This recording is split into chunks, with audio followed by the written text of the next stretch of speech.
Look at this child, so gentle and innocent. One might think he would grow up to be a good and honest man. But think again.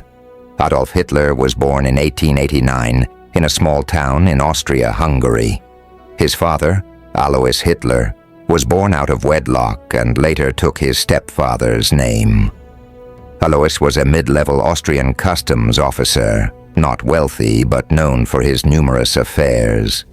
He married a rich, older woman, but soon began having affairs, including one with a much younger house servant. After his sick wife died, he married his mistress Clara and had another child. He then married his cousin, Clara, who took care of his ailing wife, and they had 3 children who died in infancy. When their 4th child, Adolf, was born, Clara spoiled him. The family moved frequently, so Adolf attended 5 different elementary schools. His father was strict and often angry, and Adolf, who was very close to his mother, was attached to her. He excelled in school at first, was popular and enjoyed playing war games.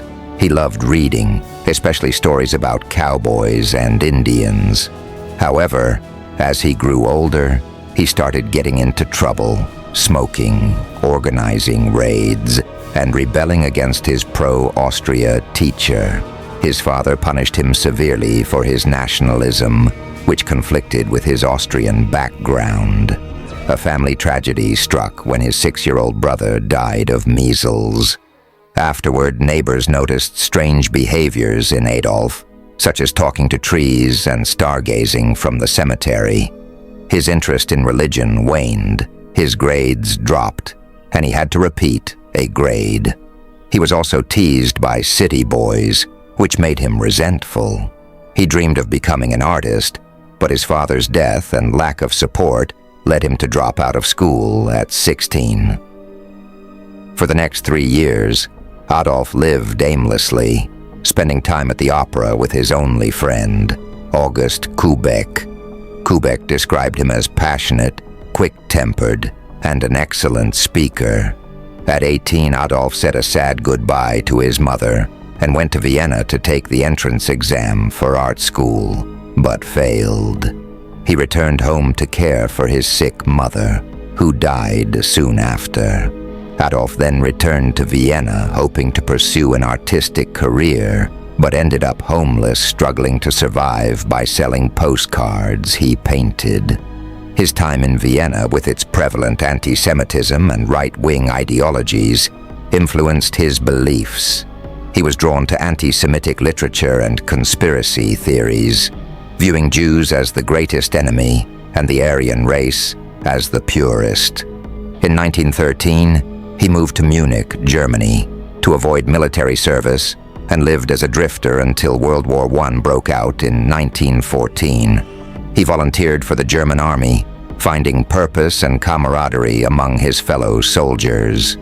Despite the horrors of war, he considered it the best time of his life and was awarded the Iron Cross. However, his luck ran out in 1916 when an artillery shell injured his leg. He returned to Germany, shocked by the general apathy toward the war and the defeat. He went back to the front, but was temporarily blinded by a gas attack in 1918. When he learned of Germany's defeat and the harsh terms of the peace treaty, he felt a deep hatred for those he blamed for the country's humiliation, communists and Jews, whom he accused of betraying Germany by spreading dissent and anti-war propaganda. After the war, due to the reduction of Germany's military, Hitler could no longer remain a soldier, but continued to work for the army as an informant. During this time, there were attempts at revolution by communists in Germany, prompting the government to be wary of communist threats. Hitler was tasked with infiltrating and reporting on any new political parties that could be seen as communist. He attended a meeting of the German Workers' Party, which he initially thought was communist, but discovered they were actually extreme right-wing and shared many of his beliefs. He left the army to join the party, quickly impressing its leadership and supporters with his oratory skills, rising to prominence. He renamed the party the National Socialist German Workers' Party, or Nazi Party, and revamped its image. The Nazis were vague on policy, but Hitler promised to restore Germany's former glory by undoing the Treaty of Versailles and uniting all ethnic Germans into one nation. He advocated for citizenship only for pure Aryan people and proposed stripping Jews of their citizenship. These ideas were popular among extreme right-wing circles, but what set the Nazis apart was Hitler himself. The party quickly gained prominence on the extreme right. Many political parties in Germany had paramilitary wings, and the Nazis formed their own, initially called the Protection Detachment, later renamed the Storm Detachment, or SA. Their role was to protect Nazi meetings and intimidate opponents, often clashing with communists in the streets. Following the Allies' demands to reduce Germany's military, many trained soldiers were left unemployed and joined the SA. The Weimar Republic, the new democratic government, struggled to pay reparations, resorting to printing more money, which led to hyperinflation. By December 1923, the currency had crashed, with $1 equating to 4.2 trillion marks. Bread prices soared, and banknotes became worthless. The French occupied the Ruhr area, a key industrial region, leading to widespread resentment among Germans. Hitler saw this as an opportunity to lead a revolution, and, inspired by Mussolini's march on Rome, attempted a coup in Munich in November 1923. The beer hall putsch failed, and Hitler was put on trial for treason, where his passionate speeches gained him national attention. He was sentenced to 5 years in prison, but served only 9 months, using his time to write MeinKampf. The trial coverage made Hitler famous, though the Nazis only garnered about 2% of the vote in the 1928 election. The Great Depression in 1929 changed everything. With the American economy in turmoil, Germany's situation worsened as unemployment soared and poverty spread. Many Germans turned to extremes, with Hitler positioning himself as the only leader who could restore Germany's glory. The Nazi Party's propaganda portrayed him as a powerful savior, and their support grew. By 1932, the Nazis became the largest party in the Reichstag. Hitler ran for president, but lost to the popular World War I General Hindenburg.